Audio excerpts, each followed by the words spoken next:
So within the available time, let us see how far we can talk about the remaining topic of the third unit. Okay. So the last part of the third unit is parametric representation of synthetic surfaces. Okay. So far we discussed about different types of analytical surfaces. As we discussed earlier, the surfaces are also categorized into two varieties: analytical surfaces and synthetic surfaces. In analytical surfaces, we discussed about four varieties of analytical surfaces, starting from a plane surface and ruled surface, tabulated surface, and surface of revolution. All those things were discussed till yesterday, and today we are going to talk about the parametric representation of synthetic surfaces. Okay, and there are certain varieties of synthetic surfaces as I showed in the previous class. But out of all the so many varieties of synthetic surfaces, we try to talk about only two varieties of synthetic surfaces. Like one is Hermite bicubic spline surface. The other one is Bezier surface. Okay, only these two synthetic surfaces we are going to talk about. Okay. Now coming to Hermite bicubic surface. Okay, Hermite bicubic surface is the first variety of the synthetic surface. We are not talking about synthetic curve. We are actually trying to talk about synthetic surface. Okay, and this is one of the variety of a synthetic surface, Hermite bicubic surface. I hope you can remember. But the background of this particular surface comes through Hermite cubic spline only, which we already discussed during our discussion about the second unit. Okay, and I hope many of the students also remember the parametric equations behind and behavior about behavior as well as the parametric equations behind this particular Hermite cubic spline. So which is going to be the actual background for this surface, Hermite bicubic surface. So just to talk about this particular background, Hermite try to recollect whatever that we already discussed in a brief manner. Hermite cubic spline, the highest degree of this particular cubic spline equation is 3. Okay, and the parametric form is like P of u is equal to sigma I to the I is equal to 0 to 3 ai u to the power of I, where u is varying from 0 to 1. Okay, the expansion of this, if you look at a naught plus a1 u to the power of n, here you can see that the maximum degree of the equation is 3. Always remember, being the highest degree is 3, we are calling it as a cubic. We are calling it as cubic. That's the reason the name itself is having cubic. Okay, some of the students may be asking like the number of depending upon the number of points, you can get more degree of the degree of the equation also will vary. But we are not talking about the simple spline. This is a particular variety of the spline called Hermite cubic spline. The name itself is a special Hermite cubic spline, and its behavior is also different. So you cannot compare this with any other variety of spline. So this particular Hermite cubic spline, the inputs also here, if you look at the expansion form of the parametric equation, you are having 4 coefficients: a naught, a1, a2, a3, 4 unknowns. Okay, u is a independent variable which you can vary from 0 to 1, whereas the equation is having 4 unknowns, 4 coefficients which you need to solve. In order to solve 4 coefficients, 4 inputs are required. Okay, any equation depending upon the number of unknowns, you need to supply those many inputs. Okay, so here in order to solve these 4 unknowns or 4 coefficients, in order to find out the values of these coefficients, the input parameters for this equation also given like 2 points. 2 points are 2 inputs. One is P0 and the other one is P1. So we are going to supply 2 points, and also the tangent vectors. P naught dash is the tangent vector at first point, and P1 dash is a tangent vector at the end point. So these totally 2 points and 2 tangent vectors. So altogether 4 inputs we are going to supply, and then we will solve for all the coefficients. Okay, while solving, I also explained you the procedure of how to solve this equation. You may go through those videos. Okay, and after solving, every coefficient comes in terms of P naught, P1, P naught dash, and P1 dash, and ultimately, which you can convert into matrix form like this, where the first one is U matrix. The first one is U matrix, and there is a constant matrix called Hermite matrix. Okay, and there is another matrix called the geometry matrix, represented like a G in this equation. So U cube U square U1, this is a horizontal, this is a square matrix, and the last matrix is a vertical matrix. So this is the input. Clearly we are able to divide the input matrix. We could separate all the matrices like this: U matrix and the Hermite matrix. The third one is a geometry matrix. So the name itself is geometry matrix. Why? Because all the inputs, these P naught, P1, P naught dash, P1 dash, these are the actual inputs that we are going to supply while solving the equation. So all the inputs we could separate it out and put it in a separate matrix like this. So this is the matrix form of the final matrix form of the Hermite cubic spline. This is the background. So now coming to the Hermite bicubic surface. Here the name is bicubic, and that too it is a surface. The now if you look at this particular surface, Hermite bicubic surface, this the boundaries for this surface is all are Hermite cubic splines. Okay, if you look at this surface here from the picture, this patch is bounded by 4 curves. Look at this is one curve, right? This is one boundary curve. This is another boundary curve. Similarly, you have 2 more boundary curves. So all these boundary curves will define the shape and the behavior of the corresponding surface. And all these 4 boundary curves are simply nothing but Hermite cubic splines, whatever that we discussed in the previous slides. So if the surface is the patch is this Hermite bicubic surface is always bounded by 4 Hermite cubic splines. So each boundary curve is a Hermite cubic spline. And now if you look at the parametric equation, the sigma form of this equation, look at the box here. You will get 2 sigmas, Aij, U to the power of I, V to the power of j. You are actually getting one more independent variable. From the beginning, I am telling that surfaces do have 2 independent variables, whereas curves do have 1 independent variable. All the curve equations do have only u term, whereas surfaces comes with a new parameter called v.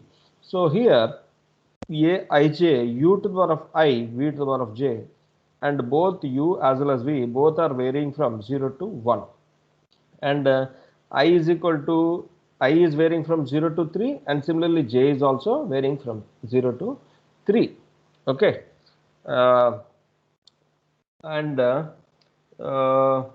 you can also understand that you can imagine the expansion of this double sigma form. If you try to expand, you'll get an equation something like for example, if you start with 0 0, a 0 0, okay, a 0 0, u to the power of 0, v to the power of 0, right? U to the power of 0, v to the power of 0, which is nothing but of course 1 only. So, but let me write it like this: u to the power of 0, v to the power of 0. Okay, and then you can also, by keeping by keeping I is equal to 0, you can vary this j, which is nothing but now my next coefficient will be a0 comma 1, a0 1, u to the power of 0, v to the power of 1.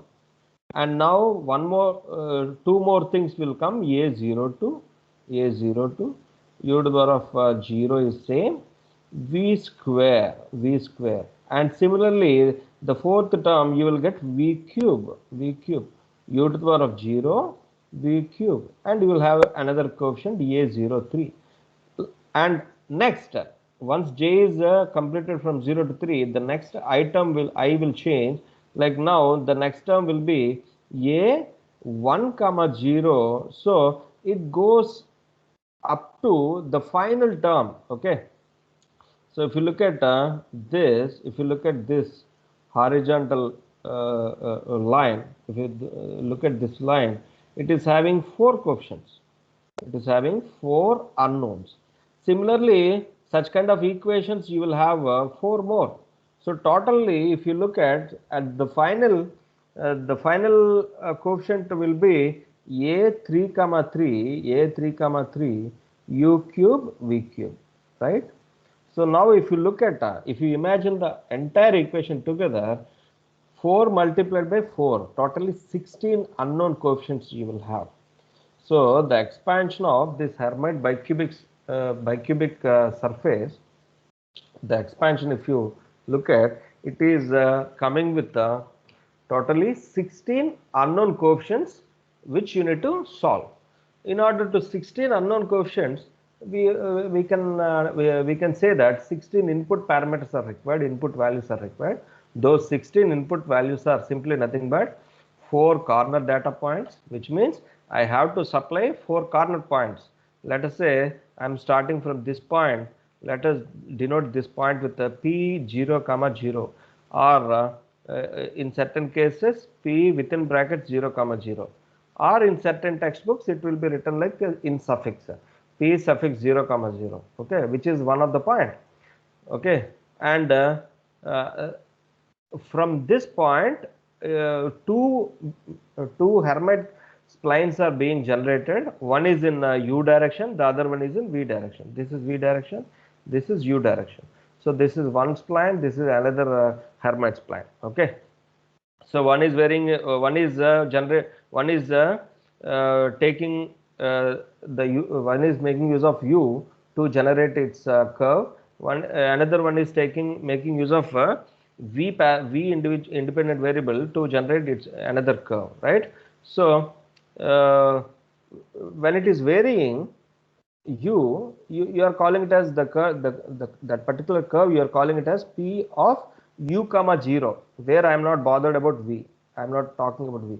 Whereas this particular curve, it is actually taking care of v, it is actually changing its values of v, and it is able to generate its own curve. So that is the reason the curve is shown like p of u comma v, where this is the representation of the curve, where u is not changing, u is 0 only, but v is varying from 0. Whereas here, if you look at this origin, this corner point, both u and v, both are both values are 0. So that is the reason the point is represented like p of 0 comma 0. Whereas the end point here, the another corner point here, if you look at, so that point will become p of u is not changing, p of 0 only, but v is starting from 0 to 1. So that is the reason this point is represented like p of 0 comma 1. This point is represented like p of 0 comma 1. And similarly, this the another corner point will become p of 1 comma 0, where u is equal to 1, u has become 1, and v is still 0 only, okay. Now if you look at a third corner point, where both independent variables u as well as v, both values are at its extreme values, and it becomes 1 comma 1, p of 1 comma 1. So all these 4 corner points, p of 0 comma 0, p of 0 comma 1, p of 1 comma 0, p of 1 comma 1, all 4 corner points are 4 inputs. Okay, Totally we need 16 vector conditions as input, right? In order, why? Because the unknown coefficients are 16. So out of 16, 4 corner data points are supplied. 4 corner data points are supplied, and 8 tangent vectors. Why we are supplying 8 tangent vectors? Basically, all these boundary curves are Hermite cubic splines. Hermite cubic splines. We also know that the inputs for Hermite cubic spline are not only the two endpoints but also the tangent vectors at the endpoints.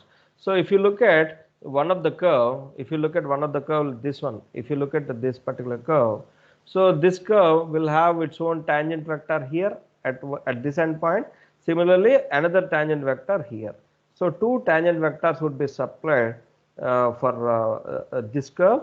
Similarly, by considering the another curve, which means this one, this curve, if you look at this curve, also is having one tangent vector here and one more tangent vector here. This is another tangent vector for that. So like that, if you look at each corner point is having two tangent vectors. So totally 4 points, 4 multiplied by 2, totally 8 tangent vectors that we are going to supply as part of the tangent vectors we need to supply to the boundary curves. So totally 8 tangent vectors we are going to supply. So totally 4 plus 8, 12 vectors are completed. Still 4 more vectors we are going to supply. Those 4 more vectors are nothing but twist vectors. Okay, twist vectors. So these twist vectors we are going to supply. Why? Because if you look at the corner point, basically the corner point, it is at the surface. If you look at the surface is going to be blend. It has to take care of the directions provided by one curve along with, and also the directions provided by another curve. So we are going to make use of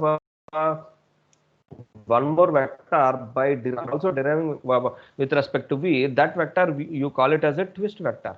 So which is nothing but derivation of derivation with respect to u as well as v, which is denoted with the p u comma v. Whereas tangent vector with respect to u, you denote with the p of p suffix. In suffix you call it as a p suffix u comma 0. Whereas derivation with respect to v, nothing but p within suffix u comma 0 comma v. Okay, that is how we denote all the tangent vectors. Whereas the twist vectors we denote with a p suffix u comma v, which means this is suffix. Okay, uh, uh, p double dash u comma v, nothing but we are going to derive both with respect to u as well as v. So which is nothing but the twist vector. So 4 twist vectors also we are going to supply.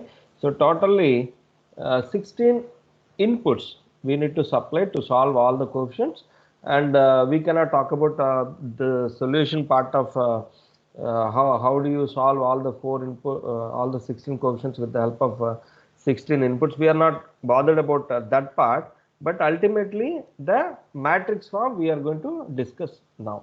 So once you expand and then try to convert into matrix form, the overall equation can simply be rewritten like in this form. Okay, p of u comma v is equal to parameter u matrix multiplied by Hermite matrix multiplied by p. This p is a kind of a g. It's a kind of geometry matrix. Okay, try to recollect.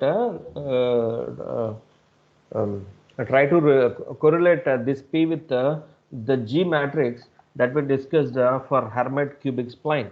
So all these three terms are same. All these three terms are just the same as our matrix form of Hermite cubic spline, where first one is a U matrix, Hermite matrix, and the next one is a geometry. Right? So here also the same, and then followed by HM transpose, and then followed by V. Why? Because we are talking about the surfaces, right? So not only U matrix, but V matrix also do come with do appear in the final equation. So I hope you can remember U, HM, P, HM transpose, and then V.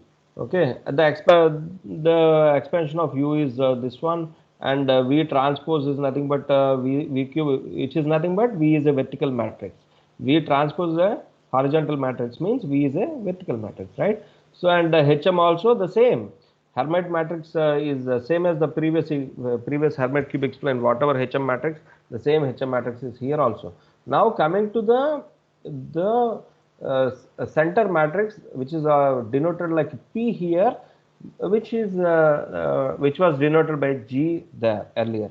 Okay, now coming to the P, which is actually the inputs, all the inputs, whatever the 16 inputs, all the 16 inputs are represented here.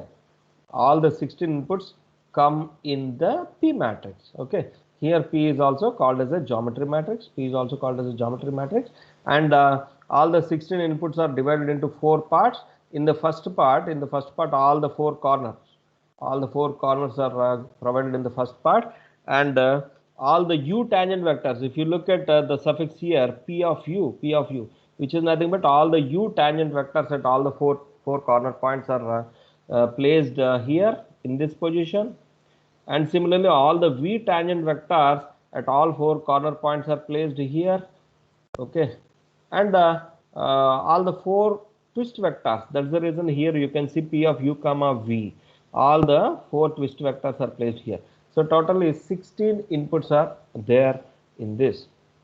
Okay, so, but in scalar form, if you try to expand the scalar form, everything comes into like for x you write one equation, for y you have another equation. In that case, it simply appears like a 4 by 4 matrix. Everything will turn into 4 by 4.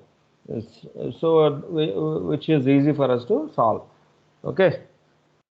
So that is the parametric equation behind a Hermite bicubic surface. I hope it is clear to you. And now coming to the continuity of blunt Hermite bicubic patches. What do you mean by continuity is, this is whatever the diagram that you are seeing here, this is only one patch.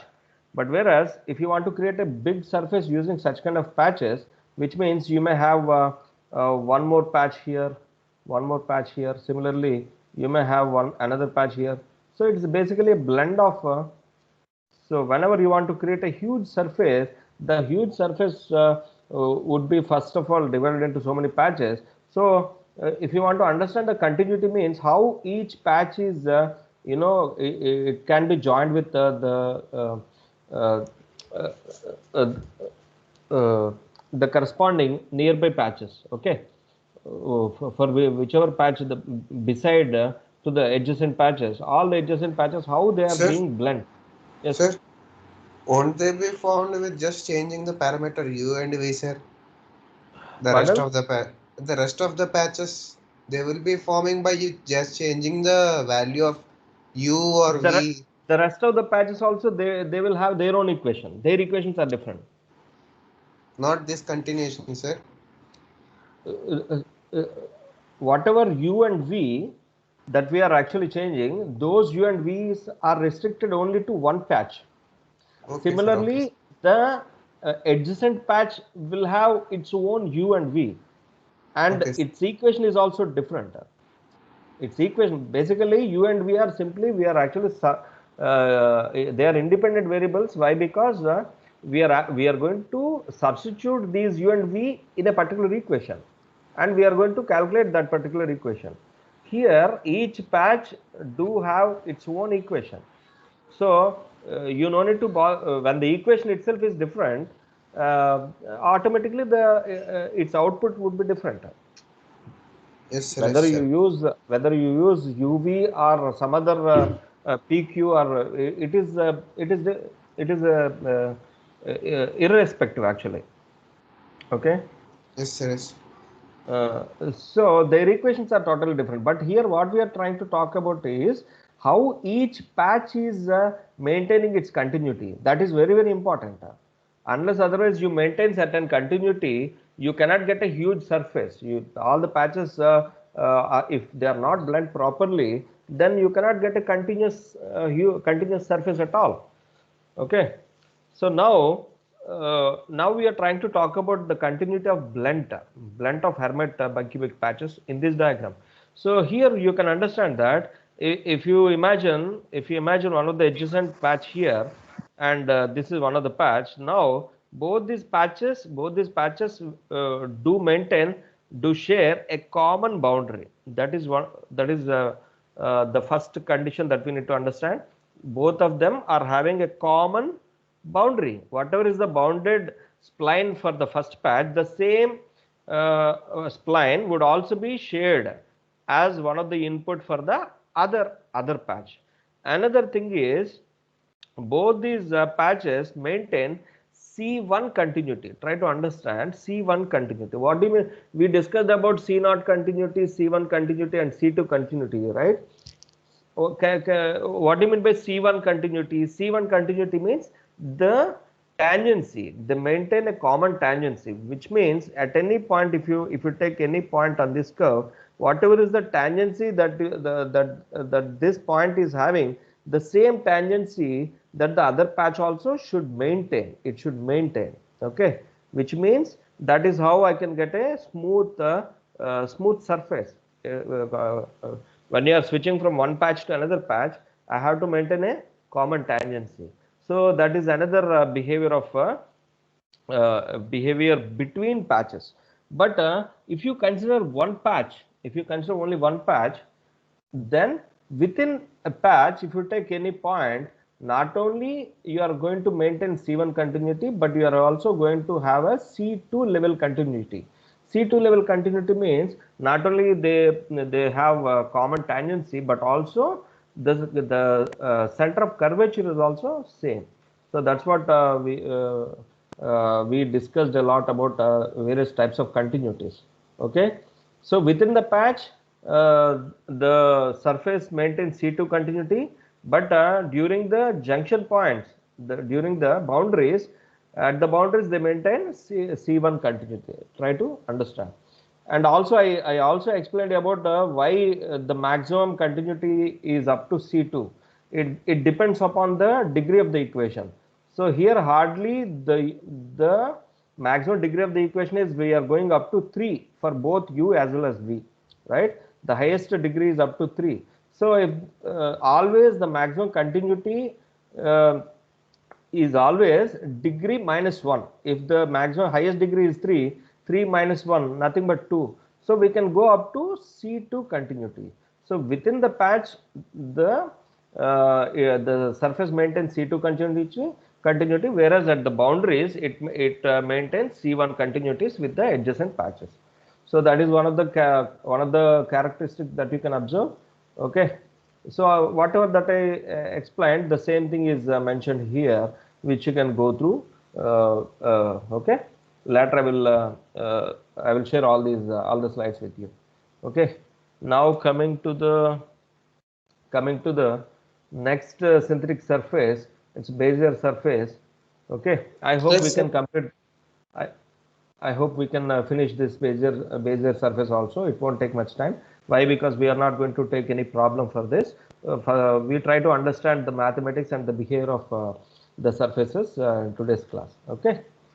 Now coming to the Bezier surface, here also the background comes through the Bezier curve only, just like how previous surfaces bounded with four corresponding cubic curves. Similarly, here also the Bezier surface is bounded by Bezier curves simply. But if you want to understand, first of all, let us try to understand the Bezier curve and its parametric form. So Bezier curve, the parametric equation comes like this: sigma I is equal to 0 to n for n plus 1 control points. Try to understand. For n plus 1 control points, it goes up to I is equal to 0 to n. We are calling it as a Bernstein blending function, Bin of u. You call it as a Bernstein blending function, which whose equation is like this: the expansion of Bin is equal to n factor. All these things are and multiplied Bin of u multiplied by Pi, where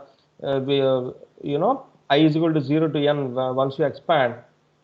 Okay, for 4 control points, if you try to try to understand this equation by observing 4 control point, by applying for 4 control point, means n is equal to 3, n plus 1 is equal to 4, right?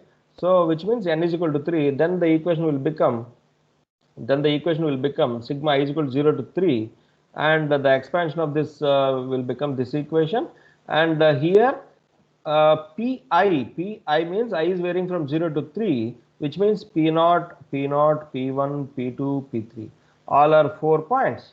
So 4 control points, when you try to observe 4 control points, we are actually going to give it as a inputs, unlike the Hermite cubic spline where we are not supplying 4 control points, we are actually supplying only 2 points, but on top of 2 points 2 tangent vectors we are supplying.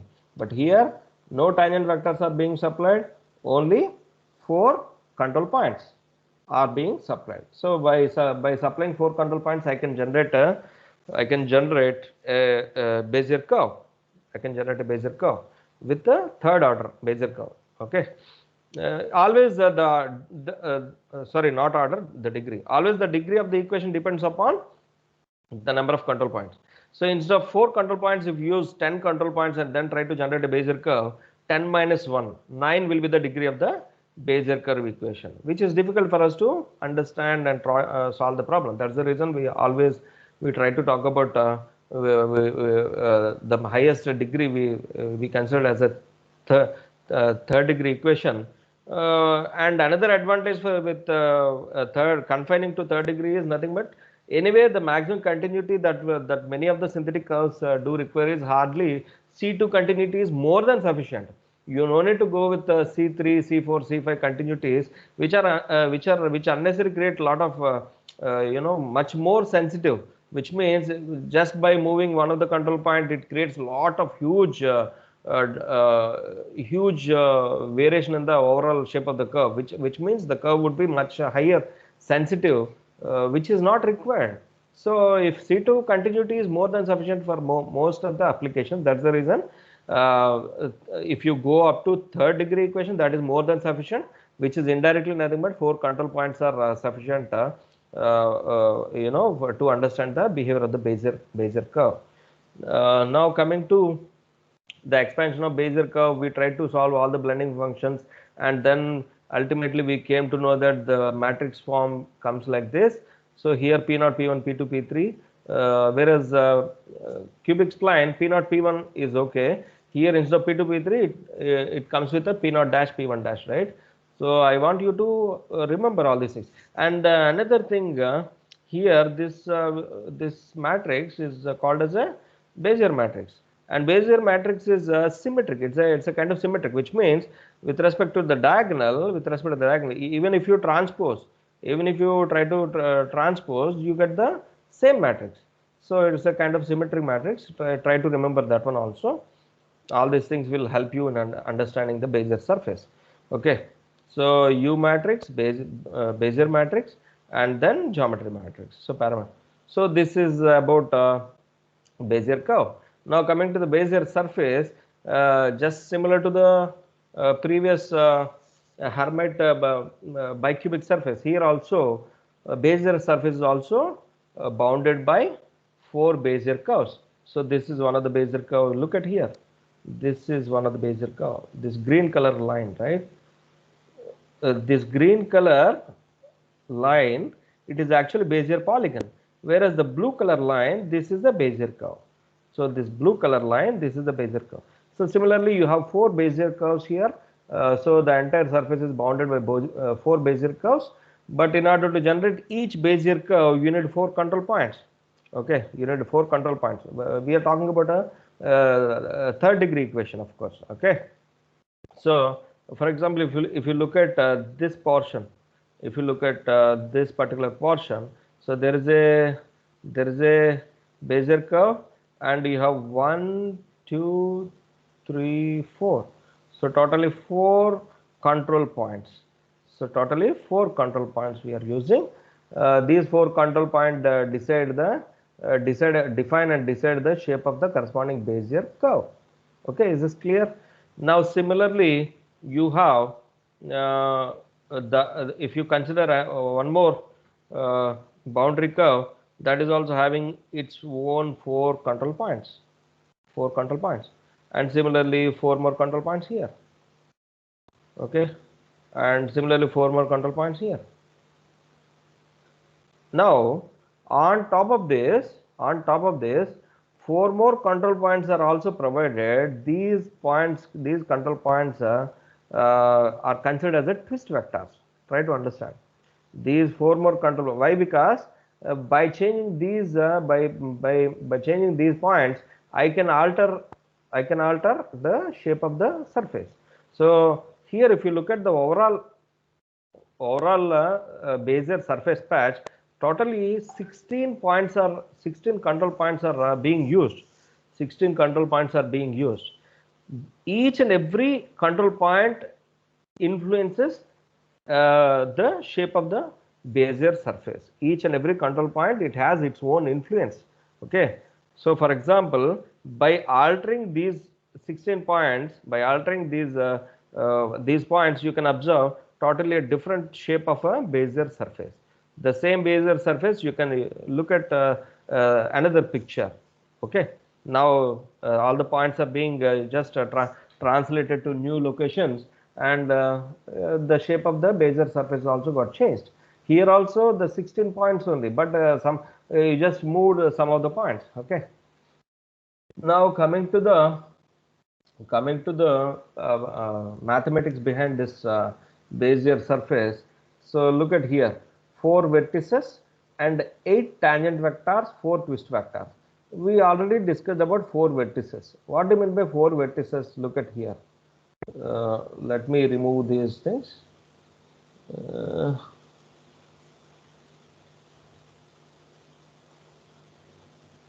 Okay. So basically, all the 4 corner points are called as a 4 vertices. Okay. Totally, if you look at the overall, if you look at this patch, so these are 4 corner points. All these 4 corner points are called as a 4 vertices. Anyway, we are going to supply. Okay. On top of that, we are also supplying 2 more points, right? Each of corresponding to each Bezier curve, we are also supplying 2 more points, 2 more control points.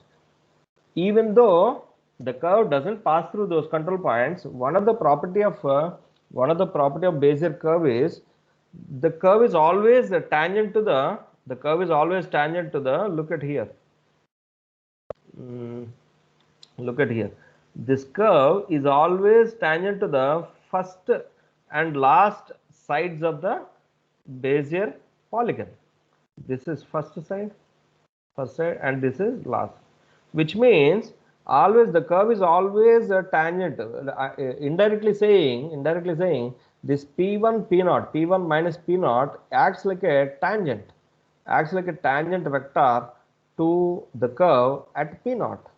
And similarly, P2 minus P3 provides us the tangent direction. This P2 minus P3 provides us the tangent direction, or P3 minus P2. Actually, it is P3 minus P2, not this direction, other way around, which means in this direction. This would be the direction of the tangent. P3 minus P2 would be the direction of the tangent for the Bezier curve at point P3. Which means these points P1 and P2 play a role in deciding the direction of the tangent. Whether the magnitude may be exactly same as P1 minus P0 or not, it's a different story, but the direction is always same. Okay, try to understand.